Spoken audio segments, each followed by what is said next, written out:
কুল হুয়াল্লাহু আহাদ আল্লাহুস সামাদ লাম ইয়ালিদ ওয়া লাম ইউলাদ ওয়া লাম ইয়াকুল লাহু কুফুয়ান আহাদ। বলেন আল্লাহু আকবার। আরো জোরে বলেন না আল্লাহু আকবার। ভাইরা আমার, বাবাজিরা আমার, আমি তিলাওয়াত করলাম একবার আর আপনারা শুনলেন। আল্লাহ নবী দেখে দেখে বলে যে তেলাওয়াত করেছে তার আমলনামায় না, শুধু তার আমলনামায় না, যে তেলাওয়াত করলো তার আমলনামায়, আবার যারা মনোযোগ সহকারে মুহাব্বতের সাথে শুনলো তাদের আমলনামায়ও আল্লাহ রাব্বুল আলামিন কমপক্ষে 10 পারা কোরআন তেলাওয়াত করার নেকি জমা করে দিয়েছে। আর জোরে কন্না সুবহানাল্লাহ। আল্লাহ নবী বিশ্বনবী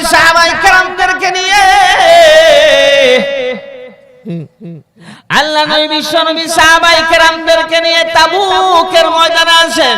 এমন সময় দেখতে পেলেন আকাশের সূর্য তো ঠিকই উঠেছিল, আকাশে কোনো মেঘ ছিল না, আকাশ কোনো রকমের অন্ধকার ছিল না, দুনিয়া পরিষ্কার ছিল আর রৌদ্র ছিল প্রখর, কোনো প্রকারের কোনো অসুবিধা নাই।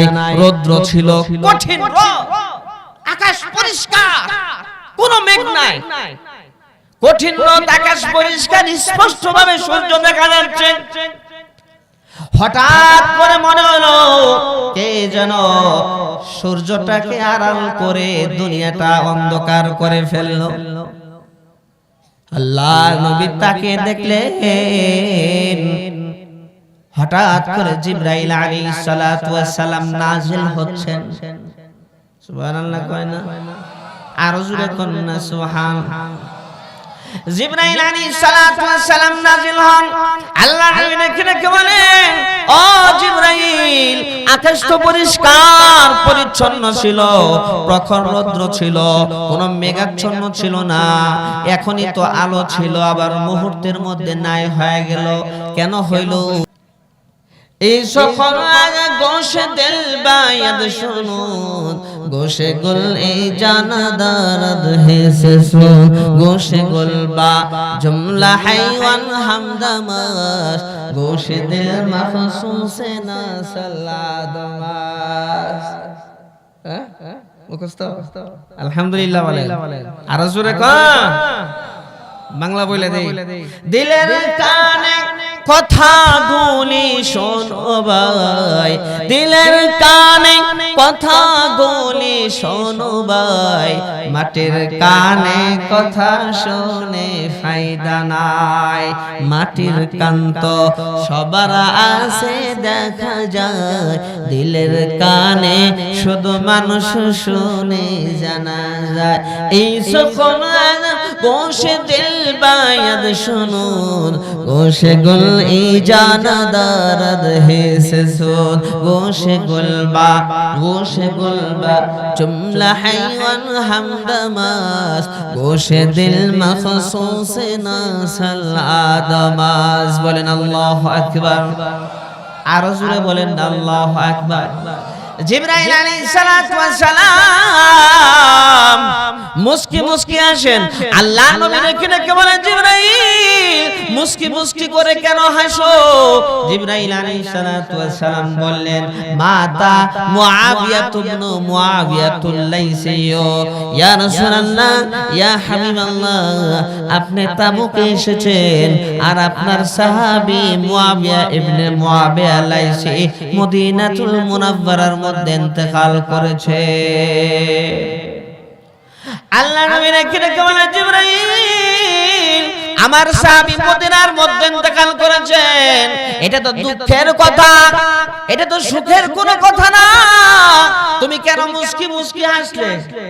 মুস্কি মুস্কি হাসলে না, এটা তো কষ্টের কথা। কেউ যদি মারা যায়, মনে করেন একজনের বাবা মারা গেছে আর ছেলে মনে করেন খিলখিলিয়ে হাসতেছে, এটা পাগল বলবে না? কি বলেন, পাগল বলবে কি না? আল্লাহ নবী ডেকে ডেকে বলেন, জিবরাইল আমার সাহাবী মুআবিয়া ইবনে মুআবিয়া লাইসি ইন্তেকাল হইছে আর তুমি হাসতেছো? জিবরাইল আলাইহিস সালাতু ওয়াস সালাম বলেন ইয়া রাসূলুল্লাহ হাসির কারণ ঘটেছে এইজন্য হাসতেছি। মুআবিয়া ইবনে মুআবিয়া লাইসি রাদিয়াল্লাহু তাআলা ইন্তেকাল হয়েছে, জিবরাইল আলাইহিস সালাতু ওয়াস সালাম হাসে।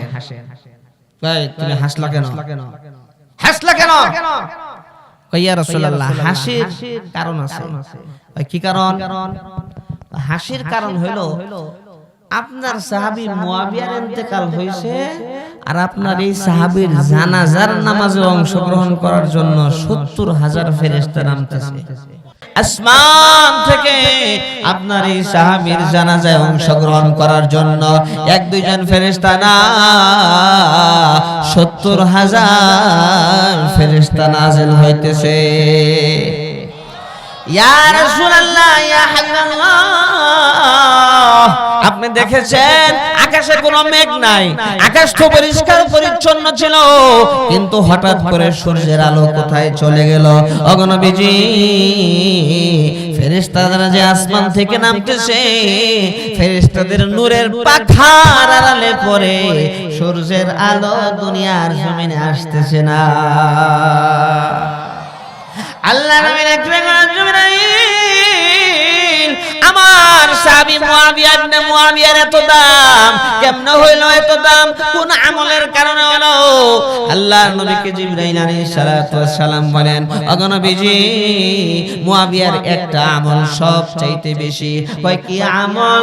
কয় মুআবিয়া উঠতে বসতে চলতে ফিরতে সব সময় সূরা ইখলাস কুল হুয়াল্লাহর সূরা বেশি বেশি পড়তো। আবার কোন না ইয়া রাসূলুল্লাহ ইয়া হাবিবাল্লাহ আপনি কি মুআবিয়ার জানাজায় অংশগ্রহণ করতে চান নাকি? আল্লাহ নবী ডেকে বলেন আমি তাবুকে আর আমার মুআবিয়া হলো মদিনায়, আমি কিভাবে জানাজায় অংশগ্রহণ করব? ওগো নবীজি আপনি যদি অনুমতি দেন আমি জিবরাইল আল্লাহ রাব্বুল আলামিনের হুকুমে ব্যবস্থা করে দেব। হযরত জিবরাইল আলাইহিস সালাতু ওয়াস সালাম নূরের পাখা দিয়ে একটা ঝাপটি মারলেন।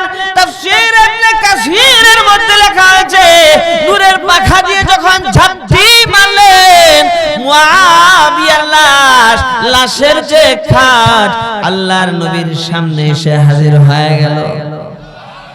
আল্লাহ নবীকে ডেকে ডেকে বলেন আগে নবীজি আপনি সাহাবায়ে কেরামদেরকে নিয়ে আপনি নিজে ইমামতি করে জানাজা পড়াবেন, আপনার পিছনে ৭০,০০০ ফেরেশতা জানাজার নামাজে অংশগ্রহণ করবে।